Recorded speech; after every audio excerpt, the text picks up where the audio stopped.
Oi, eu sou a Márcia Tiburi, esse é o Filosofia Pop, que é uma conversa com gente que gosta de pensar. A gente tem uma ideia de filosofia como uma coisa muito difícil, complicada, distante das pessoas. A gente quer profanar essa ideia de filosofia como algo sagrado e distante e conversar buscando uma reflexão, buscando algo que as pessoas vão entender se eu disser questionamento, né? Então, qualificar o pensamento, tentar entender mais, parar para pensar. Basicamente é isso que a gente faz aqui no Filosofia Pop. Parar para pensar, tentar pensar, buscando os diversos lados que uma questão pode ter. E o tema de hoje é um tema de uso comum, as pessoas por aí falam muito em questões tais como felicidade.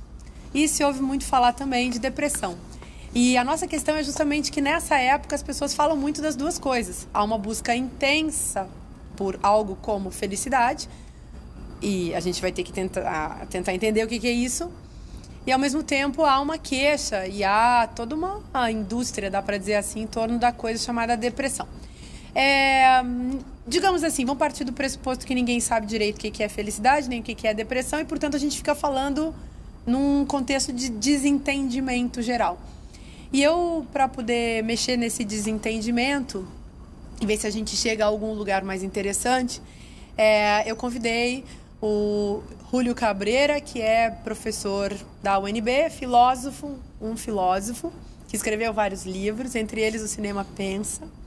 E convidei o Charles Feitosa, que é professor, filósofo da Unirio, e que escreveu, por exemplo, um livro chamado Explicando a Filosofia com Arte.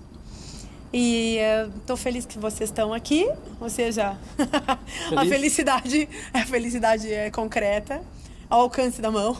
E queria conversar com vocês, então, sobre esse assunto. E vamos partir da seguinte ideia. Tem a ideia de felicidade, né? Tem uma ideia de felicidade na própria história da filosofia. Não estou dizendo para a gente repetir a história da filosofia aqui. Mas eu vi muito nos últimos tempos assim, pessoas que dizem, de uma maneira crítica, que não vale a pena buscar a felicidade, ou que a felicidade é uma coisa que já passou, que a felicidade não está com nada. Já vi psicanalistas, filósofos, várias pessoas dizendo que a felicidade já era. Dá ainda para a gente falar de felicidade? Esse conceito ainda tem... Vocês acham que ele ainda pode ter alguma relevância na nossa experiência contemporânea? O que você acha? Eu começo? Começa você. Então, na verdade, Márcia, agradeço muito o convite de estar aqui, etc. Eu preparei algumas coisas que eu queria dizer e que tem a ver com essa tua pergunta. Vocês fazem mal em me convidar para esse debate, porque eu sou um filósofo pessimista, então já começou mal, né? Eu tenho realmente desconfianças a respeito da questão da felicidade, mas as minhas desconfianças são de tipo político. Eu acho que a noção de felicidade, como ela vem da filosofia europeia, da filosofia grega antiga, ela vem com uma carga política. Ou seja, você não uma carga política que não é boa para nós, países dependentes, países periféricos, países econômica e culturalmente dependentes, países latino-americanos, países africanos, etc, etc. Mas deixa eu entender um negócio só para poder entender do que você está falando. A felicidade, então, para você não tem nada a ver com o estado da alma nem com o sentimento. Você está pensando ela como categoria política? Não. Eu acho que ela tem a ver com sentimentos e tem a ver com uma atitude. Porém, ela vem da filosofia europeia. Nós somos um país, o Brasil, eu sou argentino de origem, mas naturalizado, que fomos colonizados por países europeus. Então, nos foi imposta uma certa ideia, não só da felicidade, mas muitíssimas outras categorias. Por exemplo, os filósofos europeus falam muito de que a felicidade seria conseguida através da razão, da racionalidade, do controle das paixões, do vencimento dos instintos animais e das paixões baixas pela razão. Eu acho essa ideia ideológica, é uma ideia política, que contra a qual a gente diante da qual a gente deveria ter uma atitude crítica e talvez insurgente, ou seja, nos insurgirmos diante dessa ideia puramente racionalista, puramente conceitualista do que deva ser a felicidade. Então, mas dá para usar? Com cuidado. Eu acho que ela está carregada de uma ideologia, digamos, dúbia para a nossa circunstância histórica, e deveríamos analisá-la cuidadosamente para ver se a nossa circunstância e as circunstâncias em que foram pensadas essas noções de felicidade na Grécia, na Roma, na Alemanha do século XVIII, na Inglaterra do século XIX, Stuart Mill, Kant, Aristóteles, etc., se isso tem algo a nos dizer, a nós, hoje, atualmente, como país latino-americano, dependente, etc., etc. Ou seja, você sabe muito bem, há essa ideia da filosofia ser universal. Mas isso é uma coisa diante da qual a gente tem que ser muito crítico. Posso acrescentar uma coisa aí? Bom, dois aspectos. Eu também acho que o termo felicidade passou. A força dele passou, e talvez isso seja bom. Não que ele não possa ser usado, felicidade, mas sem tanta pompa. Esse termo foi usado com muita pompa e circunstância. E isso me faz lembrar um pouco aquele conto do Kafka, o relatório para uma academia, não sei se você lembra, que conta a história de um macaco que começa a falar, e ele faz uma palestra para os professores contando como ele conseguiu fazer essa transição. Em um determinado momento ele conta que ele foi preso na África e ele estava numa gaiola, no navio, e aí ele dizia que a única coisa que ele pensava era em fugir. E ele faz a seguinte ressalva: eu não pensava em liberdade. Liberdade é um conceito muito pomposo, é um conceito metafísico, essa capacidade de ir para todos os lugares. Não estava preocupado com liberdade. Eu só queria uma saída daquela jaula, daquela circunstância. Aí, fazendo uma comparação, acho que felicidade é também um conceito muito grandioso demais, metafísico, muito ambicioso, e a gente tem que trabalhar essa questão com um pouco a sabedoria animal do Kafka. Eu acho que a gente tem que falar um pouco de alegria, de alegrias possíveis, mas felicidade é algo que tem que ser questionado como expectativa. Aliás, é motivo de muita infelicidade a expectativa que se tem em relação à felicidade. E aí outra coisa que eu queria mencionar, ele falando dessa relação Europa-Brasil, de que, de fato, a filosofia promete muito a ideia de uma felicidade a partir de um controle das paixões, né, baseado numa dicotomia entre racionalidade e afeto. Mas aqui, na vida cotidiana, a gente vive uma coisa bem oposta, que é a ideia que quanto mais a gente pensa, mais infeliz a gente é. É uma visão muito comum. Tem um escritor brasileiro que diz que só é feliz quem é mal informado, né? A ideia de que a felicidade só é possível na ignorância. E a ideia é essa, que a ignorância é virtuosa no sentido que ela traz uma suposta felicidade. Então, parece que há uma incompatibilidade, do nosso ponto de vista cultural, entre felicidade e pensamento e consciência. E isso é algo que a gente precisa pensar também. Mas possível ser feliz e ser consciente? Então, será que essa simultaneamente, coisa... Então, será que essa questão que o Cabreira levanta, então, da nossa subserviência a uma ideia estrangeira, será que isso também não tem a ver com a captura que o próprio conceito de felicidade sempre sofreu também digamos, pelo sistema capitalista? Porque a felicidade que a gente ouve falar é uma felicidade das mercadorias, é a família feliz. Não estou falando de mercadoria só como objetos que podem ser consumidos. Falo de todo um estilo de vida, que é o estilo de vida feliz, que é o estilo que a gente vê, sei lá, na casa bem decorada da revista, da novela, que as novelas, aliás, apresentam sempre uma vida feliz. Mesmo os pobres são felizes, os ricos são felizes. Você acha que dá para a gente pensar essa felicidade de mercadoria como uma grande armadilha, assim, na qual as pessoas que não pensam caem? Porque no fundo é isso, né? Tá em jogo justamente a gente cair numa armadilha. A ideia da felicidade pode ser uma armadilha, você acha? Sim, tem uma coisa comum, eu sei que você tem essa ideia parecida a uma ideia que eu tenho, e que é esse anseio de felicidade, de comprar coisas, de ter posses, de ter certo poder, isso gera infelicidade, gera agonia, gera depressão, gera tensões inúteis, etc. Esse é o grande paradoxo, que talvez não seja um paradoxo, se você pensa bem, né?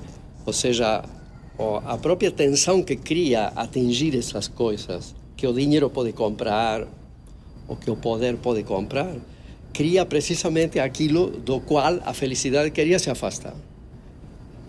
Cria uma espécie de tensão permanente de alguma coisa inatingível, mas que parece atingível.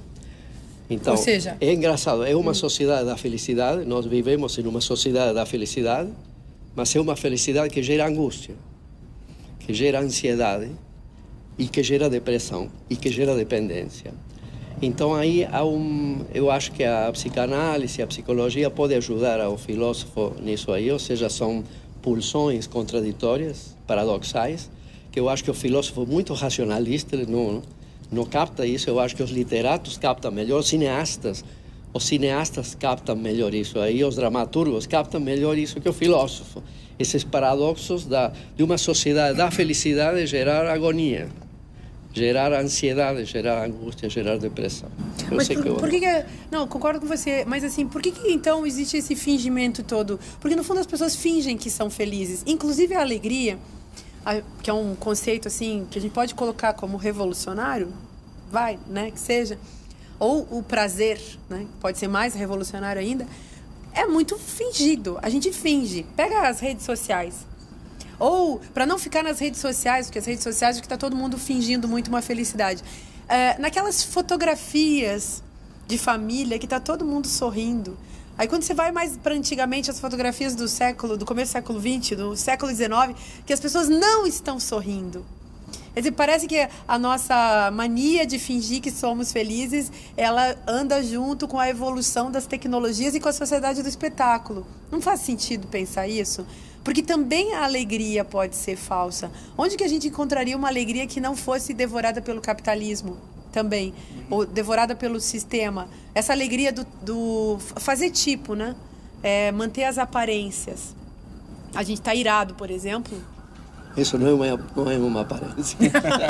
A gente está irado, mas a gente está fingindo que está tudo bem. Estou irado mesmo. Então, e aí? Então, o que a gente faz com essa felicidade, fingida, que é a felicidade da mercadoria? Porque nós fizemos um acordo de que assim tá bom. Por isso que essa é a vida que nós vivemos. Há uma passividade que é aceitação do estado de coisas. Vocês não acham? Eu acho que é tudo muito complexo, assim, tem várias nuances. Então, por exemplo, se diz, eu não sei se é verdade, que estatisticamente as pessoas de países mais envolvidos, entre aspas, onde as pessoas já atingiram um nível de consumo, já tem carro em casa, tem casa própria, que o índice de suicídio é muito maior do que nos países que ainda estão em busca desses bens mínimos, né? Eu tenho minhas dúvidas sobre isso. Eu acho que o índice de suicídio no Brasil e na África é altíssimo e existe um tabu em relação a isso. Isso não pode ser falado. Mas a ideia que se passa com a estatística é dizer, não adianta nada os bens materiais, não adianta nada você ter acesso ao consumo, mesmo assim você pode continuar sendo infeliz e por isso o índice de suicídio na Suécia seria maior do que no Brasil. É uma interpretação que se faz. Tá, mas é para limpar a barra do consumo. Isso, que eu estou dizendo, é problemática. Eu acho que tem uma dimensão ideológica problemática. Ao mesmo tempo, eu acho que tem uma coisa de vida cotidiana. A gente encontra uma pessoa na rua, eu não sei se em São Paulo você encontra uma pessoa na rua, por acaso isso acontece, não? Na Avenida Paulista. No Rio, quando a gente encontra por acaso, a gente faz uma festa, porque é muito raro. Mas geralmente a gente pergunta, tudo bem? E você nem espera a resposta, você supõe que a pessoa vai responder tudo bem, né? E eu me lembro que uma vez um amigo meu respondeu, não está tudo bem. E ele esperou para ver se eu ia prestar atenção no que dizer, opa, peraí. E ele perguntou, o que houve? Eu só estava testando para ver se você estava prestando atenção. Porque já tem esse acordo meio tácito, que é da nossa época, de que para nossa convivência é melhor parecer feliz ou alegre do que né? Como diz a música lá, acho que é do Vinícius, né? A alegria é a melhor coisa que existe, melhor parecer alegre do que triste, algo assim. E é engraçado que historicamente a tristeza já foi um índice de uma superioridade, né? De uma suposta superioridade intelectual, de uma dimensão criativa. E hoje em dia ela é índice bem negativo, né? Eu acho que deveríamos substituir a felicidade por alguma outra coisa mais interessante e mais densa, para o qual, enquanto mais cultura você tiver, melhor, né? Quanto mais música, mais artes plásticas, mais filosofia, mais cinema você souber, melhor. Mas aí não é a felicidade que está garantida com isso, é outra coisa. Eu acho que nós temos que pensar em outra coisa, não na felicidade. Vamos brincar, que nome que a gente daria para essa outra coisa, assim, que a gente colocaria no lugar? Eu defendo alegria. Eu acho um bom conceito.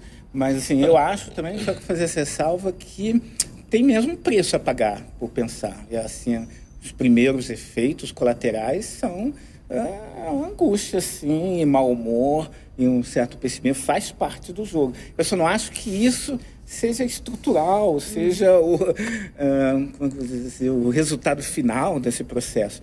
Mas que faz parte do processo, acho que sim.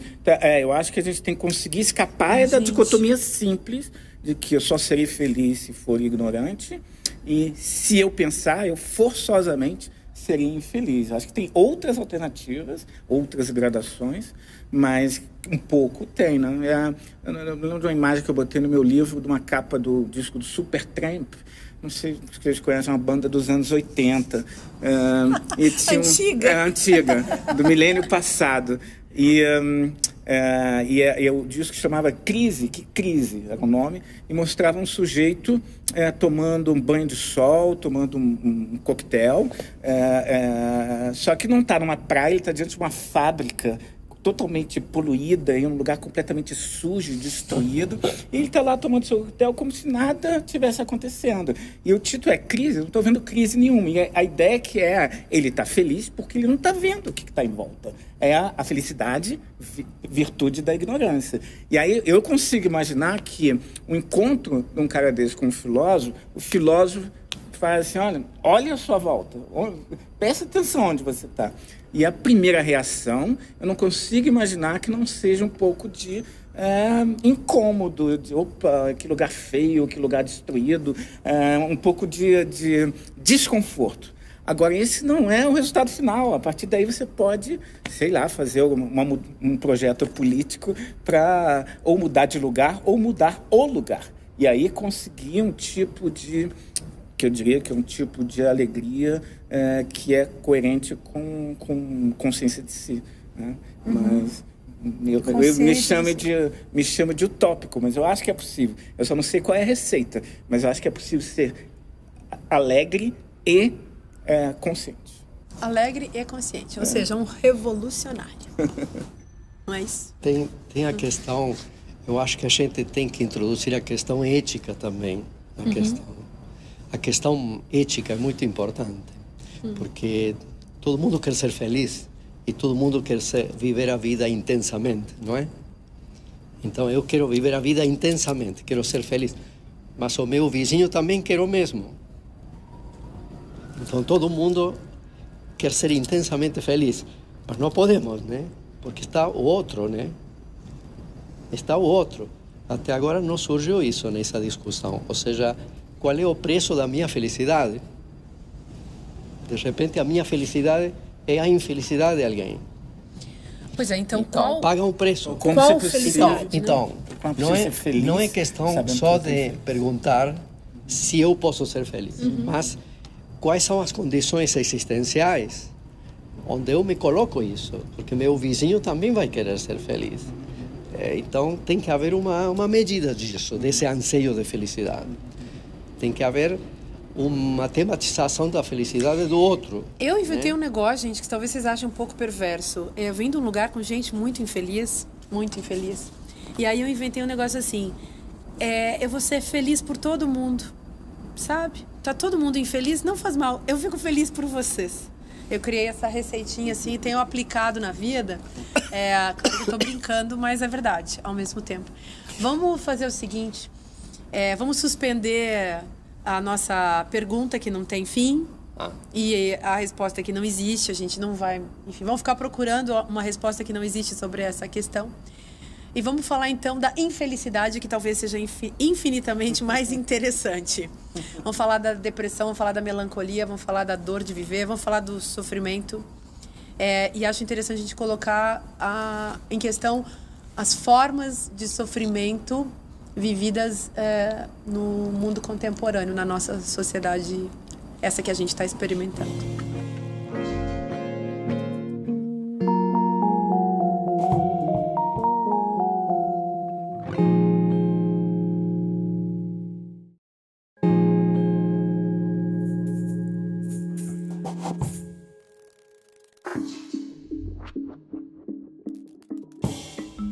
A nossa cultura meio que privilegia, patrocina vamos chamar assim, uma indústria cultural da felicidade, que se estende a uma indústria cultural da saúde, a uma indústria cultural das roupas de marca, de um estilo de vida. A gente pode falar dessa felicidade que é de plástico, assim, que se molda conforme as tendências do mercado.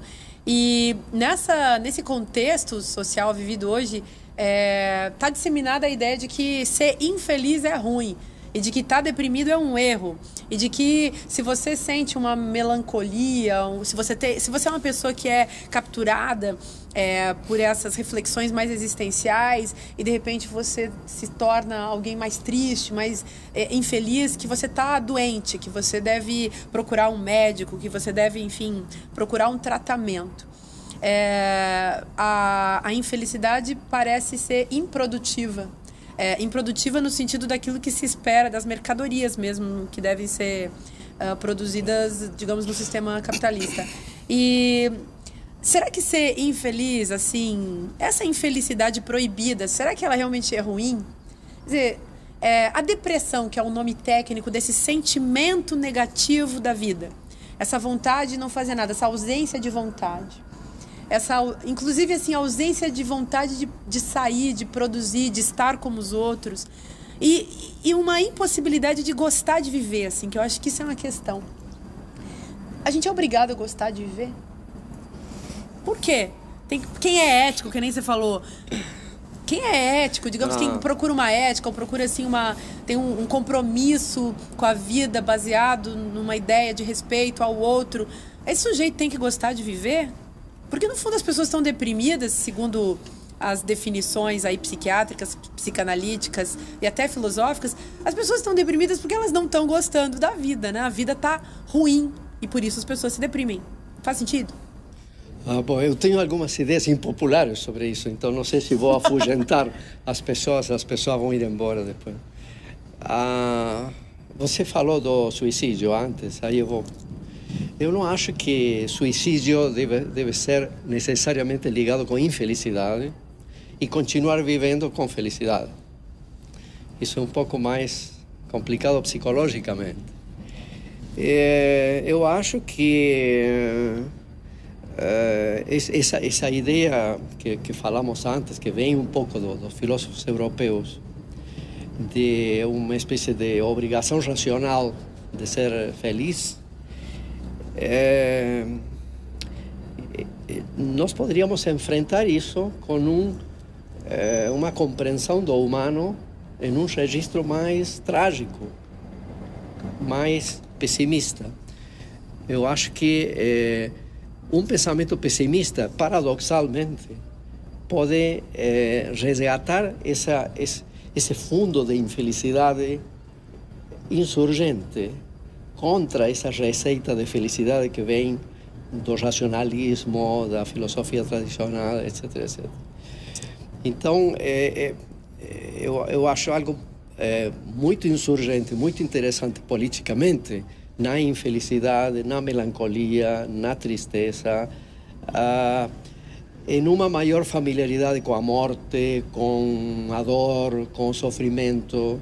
Nós vivemos em uma cultura que nos faz permanentemente fugir disso. Fugimos disso através das diversões, das drogas, dos fármacos, das diversões, etc, etc. Né? O filósofo alemão Heidegger, né, fala da angústia no livro Ser e Tempo, e a angústia para Heidegger é uma coisa boa. É interessante. O tédio, as pessoas fogem do tédio, sobretudo os domingos, né? Segundo Schopenhauer, é o dia universal do tédio, é o domingo. Mas não deveríamos fugir do tédio, diz o Heidegger. No tédio tem uma coisa profunda existencialmente. Não deveríamos fugir da angústia. A angústia tem algo a nos ensinar, não tem que temê-la. Né? Tem um filme que é muito conhecido do final do século passado, que se chamava O Sexto Sentido, aquele menino que conseguia ver os mortos. Se lembram que ele se assustava muito quando os mortos apareciam? Ele ficava aterrorizado, se lembram? E aí o psiquiatra, que é o Bruce Willis, que é outro morto, se lembra? Fiquei um mês sem dormir, gente. Nossa, fiquei um ano sem dormir. O Bruce Willis diz para o menino, não, você lembra? Você não tem que se assustar, você tem que ouvir, ele está tentando te dizer alguma coisa. Aí quando ele consegue vencer o medo, se abre a uma dimensão trágica da existência muito enriquecedora. Enquanto ele ficava assustado, apavorado e fugia daquilo, ele perdia isso. Eu acho isso muito profundo, filosoficamente. Eu acho que temos uma fobia a respeito da morte, da dor, das coisas desagradáveis. A gente foge disso.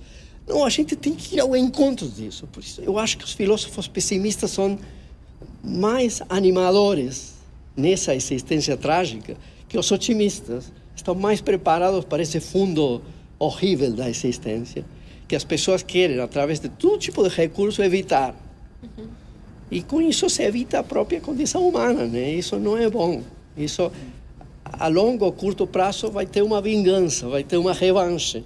Aquilo vai retornar da pior maneira possível. Vai retornar numa neurose, vai retornar em uma doença psicossomática, da pior maneira possível, numa vingança, etc, etc. Então, concordo contigo. Eu acho que há um fundo negativo que filósofos do século XIX da Europa, só no século XIX os europeus começam a criticar a base racionalista filosófica tradicional. Estou pensando em Schopenhauer, em Nietzsche, em Freud, considerado como filósofo, não como médico. Em quem mais? Kierkegaard também. Em Kierkegaard. E já no século XX em Heidegger. São 5 filósofos que contestam a base racionalista da filosofia europeia até o século XVIII e até o início do século XIX. Eu acho que nós deveríamos aprender desses filósofos. Esses filósofos têm muito para nos dizer. Eles dizem todas coisas horríveis sobre a vida, mas eu acho que isso é uma espécie de tratamento de choque. É todo o contrário dessa sociedade da felicidade que nós vivemos, que, como decíamos antes, só gera angústia, gera mais ansiedade ainda. Porque nos desprepara para a morte, nos desprepara para a angústia, nos desprepara para o tédio, nos desprepara para a condição humana. Eu tendo a concordar em parte, mas eu discordo em outra parte. Todo mundo discorda. Com a parte popular ou a parte impopular? Eu não conheço ninguém que concorda. concorda. Não, eu acho que tem toda a razão nesse aspecto de esses pensadores, entre aspas, existencialistas, que chamaram a atenção para essa dimensão positiva desses afetos tidos puramente como negativos, como tédio, angústia. Mas eu acho que rola também uma certa idealização da angústia, que eu acho igualmente problemático. Se a gente pegar um pouco a história dos afetos sob o nome de depressão, é um termo que começou a ser usado no século XVII, mas foi no século XIX e XX que começou a vingar, né, como um termo técnico também cotidiano, mas substituiu outros termos, como melancolia, né? E tem uma história das interpretações culturais da melancolia, da tristeza. Uma história que varia do polo negativo para o positivo. Tem uma hora que diz que melancolia é um aspecto indicador da genialidade de alguém. Quanto mais genial, mais melancólico, mais triste. Uma pessoa que que é alegre não pode ser brilhante, genial e criativa. É uma coisa meio maluca, mas o culto ao gênio do século XIX, lá no Kant, associa uma certa patologia do cara criativo. Genial, um cara criativo é doente. Aliás, até o Nietzsche diz que é uma forma da gente se consolar, né? Como eu não sou criativo, eu fico pensando assim, mas pelo menos eu não sou doente, que nem aquele cara, né? Porque olha o preço que o cara paga para fazer grandes coisas. Sofre pra caramba. Eu não faço nada, mas eu, pelo menos, não estou doente. Nietzsche detona essa nossa má fé, essa nossa falta de coragem em fazer grandes coisas. De forma que eu queria dizer assim, há uma oscilação que rola de dizer que a melancolia, a tristeza, na Idade Média, foi muito associada a uma coisa negativa, a um pecado, a alguma coisa que é uma tentação, algo que estava te desviando de Deus. Então, é uma moralização da tristeza, como se fosse um defeito, que ressoa até hoje. E hoje ressoa ainda tanto a supervalorização quanto a desvalorização. Então, tem que tomar um pouco de cuidado. De fato, essa felicidade do consumo, ela é ilusória, mas a gente não pode opor ela a uma idealização da tristeza e da infelicidade como se ela fosse a solução ou um índice de alguma coisa qualitativamente melhor. Deixa eu terminar, porque tem várias nuances. E aí eu acho que todos esses filósofos que você citou, exceto Nietzsche, todos eles exageraram em valorizar os afetos negativos. Ótimo. Ninguém prestava atenção nesses afetos, mas por que eles não falam da alegria, retomando o meu tema? O Nietzsche fala. O Nietzsche é um cara que fala da alegria. Então, já deve ser falar. Então, a gente pode fazer uma breve distinção que Heidegger faz, mas está em outros autores. O que distingue a melancolia ou depressão de uma tristeza é que, geralmente, tristeza tem uma causa específica. Meu time perdeu o jogo, eu fico triste, eu choro. Alguns, sei lá, levam isso de forma mais radical. Levei um pé na bunda, estou com dor de cotovelo, fico triste. Tristezas com causas específicas. Melancolia, a ideia é, o que é chamado hoje de depressão, é que é uma tristeza que você não consegue identificar exatamente a causa. Não é uma tristeza por causa disso ou por causa daquilo, é algo meio mais genérico em relação à própria existência. Não tem uma causa específica. O Heidegger indica um pouco, na verdade, como não tem nenhuma causa, é como se a causa fosse o nada. A gente está sentindo o nada, e aí por isso ele sente a angústia, o tédio, a tristeza. Mas a gente poderia fazer esse mesmo raciocínio em relação à alegria, defendendo que eu acho que existem alegrias com causas específicas, quando meu time vence, quando, sei lá, eu conquisto uma pessoa que eu desejo e gosto muito, mas existe um tipo de alegria que também não tem causa específica nenhuma, que você não pode nomear por causa daquilo outro. Simplesmente é uma alegria, talvez idealisticamente falando, uma certa alegria da existência, mas a principal ideia é uma alegria sem razão. Tem um famoso texto do Heidegger, que você conhece, que é a palestra que é metafísica, que ele fala da angústia e do tédio, e ele cita a angústia e o tédio Ele está falando sobre a pergunta o que é o nada, como eu posso responder essa pergunta, e diz não dá para responder, mas dá para sentir o nada. E aí ele fala da angústia.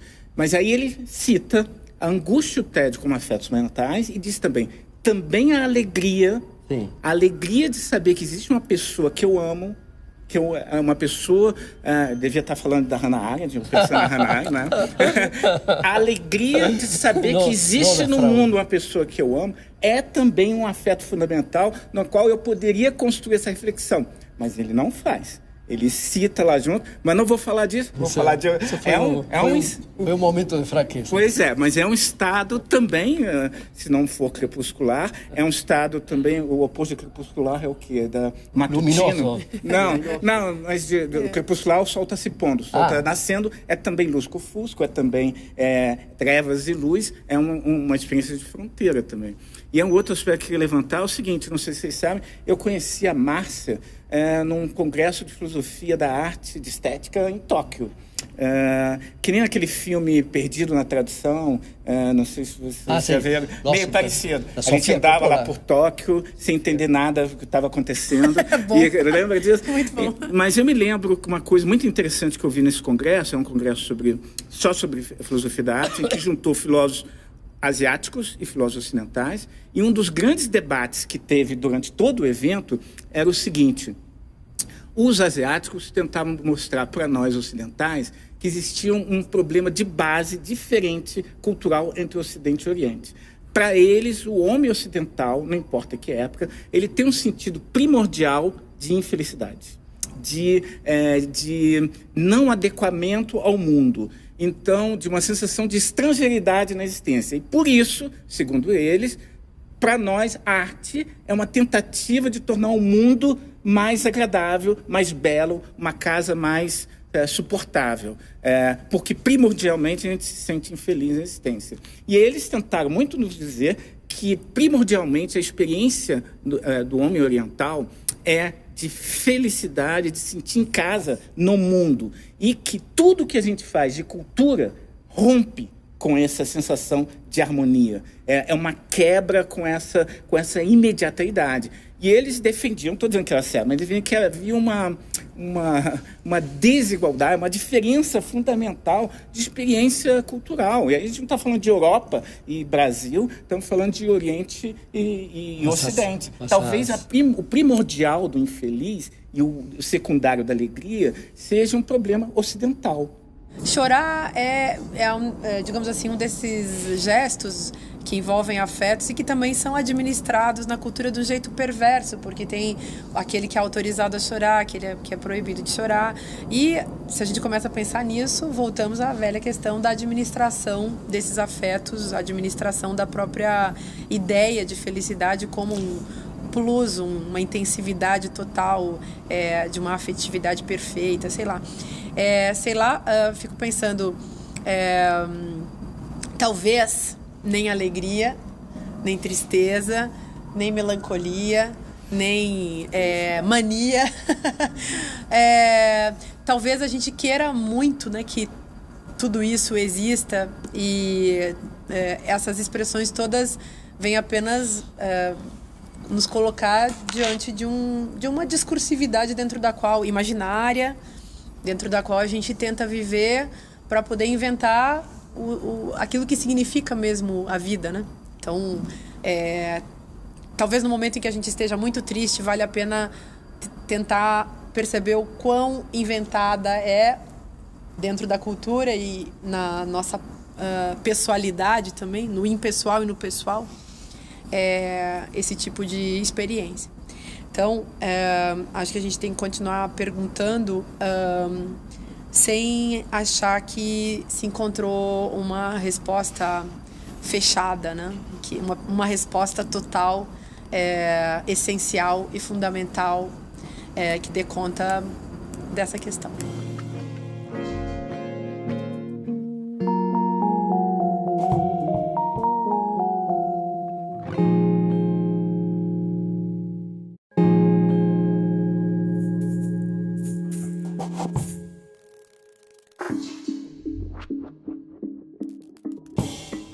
Eu fiquei lembrando daquele livro do Freud, Luto e Melancolia. E lá ele fala do luto nesse sentido que você mencionou antes, da perda de alguma coisa objetiva e concreta. E do trabalho do luto, né? Então, um tipo de tristeza que é funcional, que é, digamos, a pessoa que numa situação de perda não fica triste, essa pessoa está com problema. Em algum momento, digamos, vai cair a ficha e ela vai cair numa situação de tristeza, vai descobrir a morte, por exemplo. E aí ele fala que o melancólico, que tem a ver com o deprimido, né? Depende, porque o deprimido também pode ser esse cara que, na verdade, perdeu os sucessos e as vantagens e as mercadorias e os capitais e os olhares e as famas, né? Então, quando ele fala da melancolia, ele fala de um sujeito que talvez não tenha conseguido constituir um eu. Um sujeito que, lá na psicanálise, sei lá, não foi olhado. Falando do bebê, a mãe do Schopenhauer não olhava para ele, estava curtindo a vida. Sabem disso, que a mãe do Schopenhauer era uma mulher livre, não queria ser mãe, acabou virando mãe de um cara tipo Schopenhauer, que devia ser um sujeito bastante incômodo, um adolescente assim, nada fácil. E aí, imaginei que a mãe do Schopenhauer devia sofrer muito, mas ela não deu bola para ele, daí que ele ficou melancólico. Você conhece essa anedota que dizem que a mãe de Schopenhauer teria dito para ele que no futuro as obras dele iam ser usadas para embrulhar pão. E ele respondeu, no futuro você só será lembrada como a mãe de Schopenhauer. Toma, tia Joana, quem manda ser desagradável. Foi verdade. A obra de Schopenhauer é uma vingança contra a mãe. Então, você acha que Schopenhauer era um cara alegre? E fala pra gente da alegria que você acha tão questionável. Antes das perguntas, eu queria passar uma mensagem para os depressivos. Muito importante. Adoro teu mau humor, Gabriel. Os depressivos. A questão da alegria. Eu acho tem algo politicamente perigoso na alegria. E é vocês ficarem com a ideia de que vocês têm a obrigação da alegria. Isso cria neuroses. Não há nenhuma obrigação de ser alegre e de ser feliz. O depressivo está certo. O mundo é deprimente. A condição humana é deprimente. A morte, a dor e o sofrimento são deprimentes. O depressivo está certo. Muito bom. Então, antes de transformar-se em doença psicológica e dar muito dinheiro às farmácias e aos médicos, filosoficamente falando, há algo de politicamente interessante e de eticamente interessante na depressão. Não fugir da depressão, como Heidegger diz, não fugir da angústia e não fugir do tédio. De repente, na depressão, há muita riqueza existencial, mas que, no contrário, de tentar fugir disso. Essa é a minha mensagem. O depressivo está certo. O depressivo está certo. Além do sofrimento da depressão, há o sofrimento complementário de querer se livrar dela. Entende? Eu não sou uma pessoa normal porque eu não sou alegre. Surge como uma obrigação, uma dívida e uma culpa, né? A palavra alemã, Schuld, que é culpa e dívida ao mesmo tempo. E isso faz muito mal, né? A minha questão é o ócio, né? Não é o não fazer, mas o ócio como sendo um lenitivo para superar a angústia ou para superar também a depressão. Mas não uma forma de sabotar, mas sim dar um golpe na depressão. Como é que vocês veem a questão do ócio? Eu acho que faz parte desse mesmo conjunto de afetos. Essas coisas não são separadas. Tédio não é separado de angústia, angústia não é separado de melancolia e depressão. Essas coisas se tocam um pouco. E o ócio é um problema. Nessa sociedade produtiva, é estranho que alguém não faça nada, né? O negócio, a gente sabe que é a negação do ócio. Eu estar envolvido em algum negócio é porque eu estou negando provisoriamente, temporariamente, a minha condição, a minha oportunidade de não fazer nada. Nada que tenha uma utilidade imediata, né? Uma produção. Eu acho que uma reinterpretação do ócio, num sentido positivo, pode ser um caminho, sim, para quebrar tanto com a idealização da felicidade, do consumo, como com a idealização da depressão como se fosse daqueles que estão sempre certos. Eu acho que nem uma coisa nem outra. A depressão envolve sofrimento, e tem um sofrimento que é verdadeiro, e as pessoas sofrem. Isso tem que ser levado a sério. E acho que também há uma busca muito autêntica da alegria, que eu acho que faz todo sentido. O ócio como essa suspensão das atividades que tem uma meta, me parece ser uma perspectiva para escapar dessas dicotomias contemporâneas. Vocês falaram sobre Heidegger várias vezes, né, os três. E Heidegger, na fenomenologia, ele sempre fala do desvelamento, né? E vocês, né, o tema de hoje é a felicidade, a depressão. Em alguns momentos vocês falaram sobre a morte, o luto, né, que Freud também fala que o luto ele é diário, né?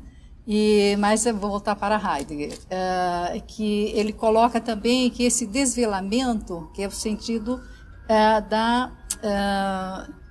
de você fazer uma elaboração, né, daquelas questões que se pensou, né? O professor aqui, Charles, né, falou várias vezes que às vezes a pessoa, o pensar, ela ou fica triste ou não assume, e nesse desvelamento, o dar sentido, né, esse pensar, esta questão de querer mudar ou descobrir que aquilo não é mais daquela forma como ela pensava ou como ela agia, daria medo, preocupação ou comprometimento de assumir essa nova responsabilidade? Será que não é isso? Eu não sei, eu penso dessa maneira, não sei se é isto que as pessoas teriam medo de enfrentar, né, esse novo sentido da vida. O que vocês acham dentro dessa colocação do desvelamento de Heidegger? Você que começou com Heidegger. Foi você que falou de Heidegger primeiro. Trouxe o Heidegger para cá. Agora segurão. A dívida. O desvelamento é a abertura ao ser. Então, precisamente a angústia, o tédio, Charles disse isso muito bem há pouco, são aberturas ao ser, são desvelamentos do ser. Como ele falou, né? Você não sabe por que você se angustia.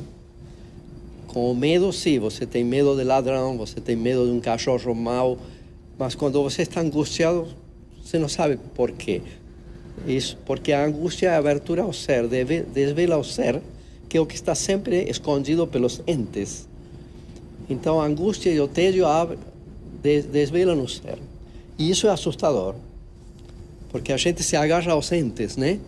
Aos DVDs, aos cinemas, aos namorados, às festas, mas não está acostumado a se defrontar com o ser mesmo. Então, isso é um pouco como eu vejo, não sei se você quer completar, a famosa aletheia, né? A verdade desveladora do ser, que precisamente através desses sentimentos, isso não se consegue com a razão, é através desses sentimentos plenários que você se abre ao ser, e aí você, como menino do filme, você se assusta. E não deveria se assustar. Deveria aceitar o convite do ser e se abrir ao ser, com todos os seus riscos. Né? É mais ou menos por aí que eu vejo. Muito resumidamente, eu diria que me parece que há uma expectativa de sentido que gera muita frustração. E talvez, eu imagino que essa experiência de desvelamento que o Heidegger descreve, ela aponta para uma ideia de que não há sentido. Não há sentido dado, isso, né? Muito prévio. Bem. Isso é muito bom. E uma consequência imediata de descobrir isso pode ser a depressão. Quando você descobre, eu achava que tinha um sentido, descubro que não tem, claro. Então, para que eu estou aqui? Por que não é melhor me matar, já que não há sentido algum? Mas o desvelamento é um desvelamento do próprio desvelamento, quer dizer, é uma ideia de que não há sentidos prévios, mas os sentidos acontecem eles são construídos nos encontros, nas elaborações que a gente faz, e é a única maneira, e pode ser uma maneira muito legal, eu acho que talvez eu seja o mais otimista aqui da mesa, pode ser algo bem intenso, fazer experimentações com outros sentidos. Eu concordo plenamente contigo. Às vezes, talvez, despojar de sentido seja melhor. Depois de tudo, os psicóticos, alguns psicóticos, são um universo de sentido fechado muito coerente, não é? Nem todos, né? Mas, digamos, tem um tipo de psicótico que tudo é fechadinho. Tem a paranoia, né? É o universo do sentido. Então, talvez a saúde mental, etc., seja um pouco deixar as coisas sem sentido, rolar, um pouco para completar. E esse é um pouco o que Heidegger... Só que é difícil descobrir isso por causa do estilo. É um livro muito difícil, Ser e Tempo. Mas isso é que ele chama de serenidade. Deixar isso, ser. Sim, Gelassenheit. Deixar acontecer. A Gelassenheit, sim. Deixar acontecer. E isso é o contrário daquelas psicologias tipo Viktor Frankl, não sei se conhece, a busca do sentido, essa avidez, essa obsessão pelos... Não, às vezes a melhor vida, a vida mais sadia, seja uma vida um pouco absurda, né? De uma absurdidade boa, né? Um pouco Camus, né? Fala disso. É preciso imaginar Sísifo. Sim, concordo plenamente. É bom perder o sentido da vida. É bom perder o sentido da vida, isso é bem legal. É a segunda frase da noite. É a segunda frase da noite. A primeira é o depressivo está certo. O depressivo está certo e é bom perder o sentido da vida. Aí você fica livre para inventar os sentidos que você quiser, mas sobretudo do que eu consigo, assim... guardado do que vocês falam, assim, eu imagino então chegar na presença, né, e conseguir ficar dentro de si, e aí conseguindo ficar dentro de si, ficar dentro do mundo. Tipo, auto-habitar-se, vamos pensar assim. Sabe por que eu tô falando isso? Porque eu acho que a gente se confronta com, talvez a depressão, né, tenha a ver com esse confrontar-se, assim, talvez seja angústia, talvez seja nada, talvez, enfim, confrontar-se com o absurdo mesmo, porque é alucinante e estarrecedor existir. E quem cria a consciência, por algum motivo, digamos, numa fisgada da vida, você cria a consciência de que você está nesse lugar e não em outro lugar, aquela coisa até bem simples, eu sou eu e não sou você. Aí eu olho a estranheza da tua existência, mas percebo que a minha não é menos estranha, inclusive para mim mesmo. E ter a dimensão assim dessa estranheza que é geral. A gente está aqui numa noite de lua, né, gente? À noite, no topo do Sesc, assim, no topo de São Paulo. É esquisito, né? Mas é esquisito esteticamente, mais em camadas mais subterrâneas, digamos, da experiência. É ainda mais estranho. A gente acorda de noite e digamos que a vida é assim, que nem quando você acorda de noite e não está na tua cama, ou está na tua cama e não sabe onde está. Daí a gente começa a interpretar que a vida pode ser alegre e pode ser triste, eu acho. Sei lá. Não sei. E aí acaba o nosso programa.